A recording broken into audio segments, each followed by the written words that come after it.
Quand la politique linguistique fédérale conduit à financer l'anglicisation du Québec, tel est le titre d'une étude dévoilée par le Bloc québécois il y a une semaine et qui révèle entre autres que depuis 1995, quelques 2 milliards de dollars ont été versés par Ottawa à des établissements et à des groupes d'intérêt anglophones du Québec.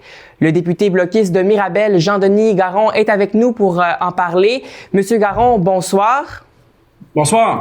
Donc, d'abord, 2 milliards, ça fait beaucoup d'argent. Est-ce que vous pouvez nous expliquer comment sont accordées ces sommes qui sont versées dans le cadre de la loi sur les langues officielles?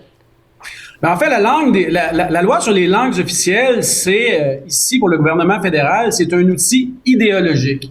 Donc, il faut bien comprendre que on sait que le français, c'est bien documenté, est en déclin au Québec. On sait que on a eu une augmentation de l'immigration, qu'il y a des besoins de francisation, des besoins de services en français. Or, ce que le gouvernement fédéral considère, c'est que les francophones sont une minorité hors Québec, mais le gouvernement fédéral considère, à tort je crois, que les anglophones au Québec constituent une minorité et qu'en leur qualité de minorité, ils ont besoin d'être largement soutenus à coût de fonds publics. Alors cet argent-là va à toutes sortes de groupes sociaux, communautaires, des groupes qui sont souvent extrêmement militants, des groupes qui ont un historique de contestation de la loi 101, contestation de la loi sur les langues officielles, contestation de nos lois linguistiques, de nos politiques linguistiques.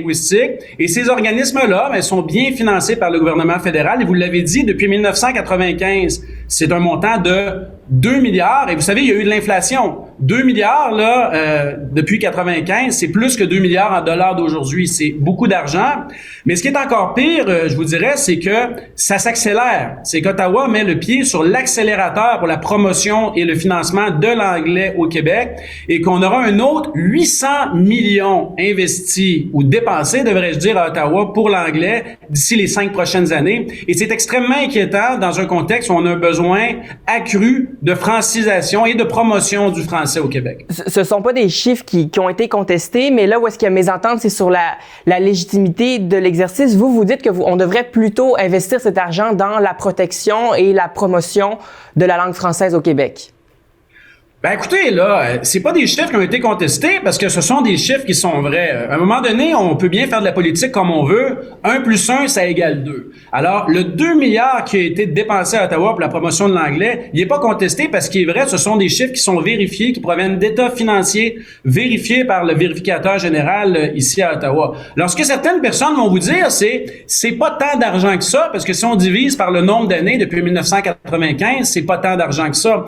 Mais ce qu'on répond à ça, c'est que le français au Québec est dans une situation précaire. On est quelques millions de francophones dans un océan anglophone en Amérique du Nord et chaque dollar des impôts des Québécoises et des Québécois qui sont dépensés au Québec par le gouvernement fédéral dans la promotion de la langue anglaise, c'est un dollar de trop. C'est simple comme ça. Et vous reprochez au gouvernement fédéral justement d'opérer une logique de symétrie entre les francophones hors Québec et les anglophones au Québec. Est-ce que vous pouvez nous dire un peu qu'est-ce qui est différent entre ces deux groupes? Il y a beaucoup de gens qui disent, les libéraux l'ont longtemps fait, ils essaient de débattre à savoir est-ce que le français est vraiment en déclin au Québec, est-ce que c'est un mythe, est-ce que c'est pas un mythe. La réalité, là, c'est qu'il y a personne au monde qui soutient que l'anglais est en déclin au Québec. Alors qu'on se pose la question de façon continue au Québec. Alors, quand vous regardez les francophones hors Québec, c'est une réelle minorité dont la langue est en train de disparaître.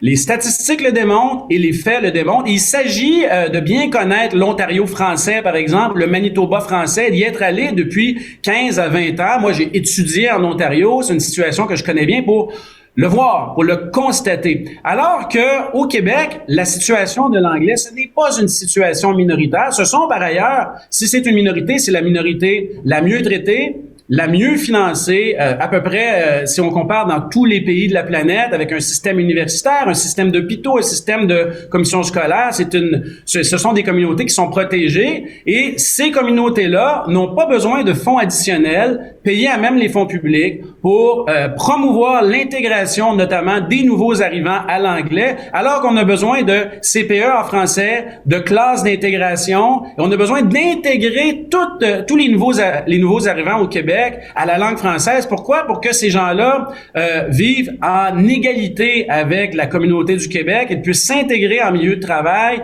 s'enrichir et participer pleinement à la collectivité. Il n'y a jamais personne de sérieux qui a pu vous dire les yeux dans les yeux que l'anglais est menacé au Québec sans qu'on parte à rire. Entre autres, les fonds fédéraux servent à financer l'éducation anglophone au Québec, ce que fait aussi déjà le gouvernement québécois, donc de financer ces établissements scolaires. Vous trouvez ça inéquitable actuellement? Ben, on trouve d'ailleurs que l'éducation, c'est de compétence provinciale. Il faut que les gens comprennent que les anglophones au Québec sont protégés par la Constitution.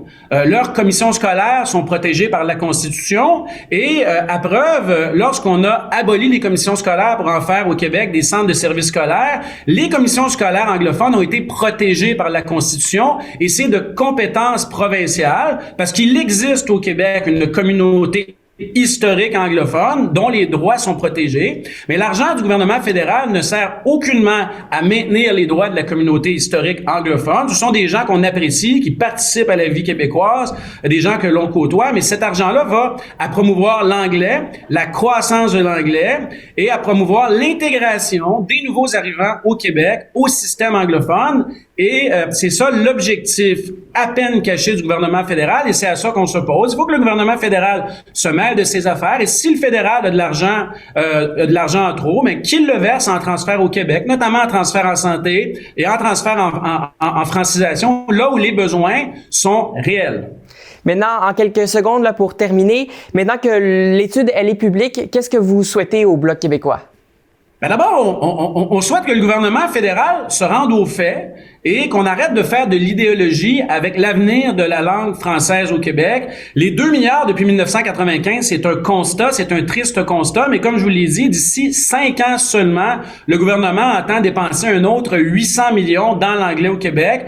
Et nous, on pense que l'impératif, et je vous l'ai dit plusieurs fois, et c'est important de le répéter, l'impératif aujourd'hui, c'est de favoriser la francisation, de favoriser l'intégration pour que tous les nouveaux arrivants au Québec puissent s'intégrer pleinement, s'enrichir, avoir des emplois qui sont payants au Québec. Et c'est ce qu'on désire. Et nous, on pense que cet argent-là est mal dépensé par Ottawa. Et je vous le répète, il y a beaucoup d'argent à Ottawa ici. On le constate à chaque jour. Il y a une capacité financière beaucoup plus importante que celle de Québec. Et si Ottawa a trop d'argent, nous, au Bloc québécois, on a plein d'idées à leur communiquer concernant les bonnes façons de le dépenser. Monsieur Jean-Denis Garon, merci beaucoup d'avoir été des nôtres ce soir. Je rappelle aux téléspectateurs, vous êtes député de Mirabel pour le Bloc québécois au gouvernement fédéral. Merci beaucoup. Plaisir.